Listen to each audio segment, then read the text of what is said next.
ठाकरेंच्या शिवसेनेच्या खासदार आणि आमदार फुटीवरती मनसे अध्यक्ष राज ठाकरेंनी कालच्या पत्रकार परिषदेमध्ये बोचरी टीका केली होती। यावरती भाजपा आमदार राम कदम यांनी पलटवार केला, तर आज मंत्री संजय शिरसाट यांनी देखील प्रत्युत्तर दिलंय। पाहूयात। काय प्रश्न विकत घेणाऱ्यांचा नाहीये, विकले जाणाऱ्यांचा आहे।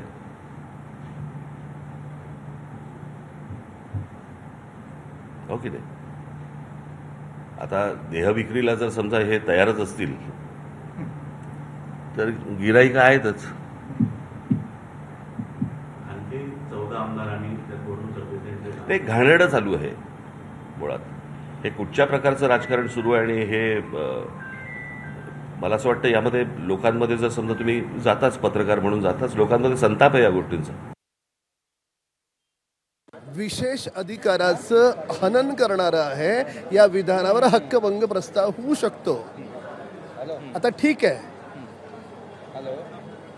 त्यांना याही गोष्टीचं उत्तर द्यावं लागेल की एवढी सगळी लोक जी 20-20 लाख लोकांमधून निवडून येतात, ती रातोरात पक्ष बदलतात, याला काहीतरी उबाटाचे नेते कारणीभूत असतील का नसतील?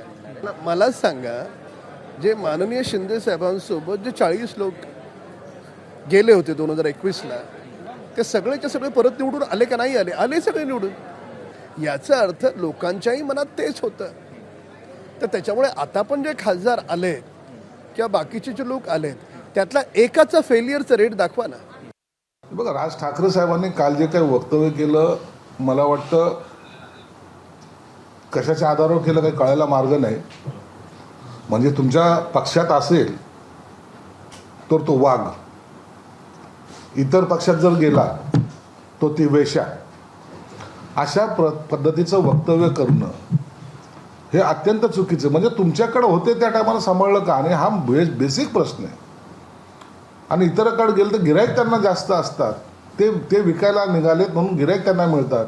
अशा पद्धतीचं लोकप्रतिनिधीसाठी कधी स्टेटमेंट करणं हे मला वाटतं गैर आहे। पक्षांतर्गत मतभेद नाहीत का?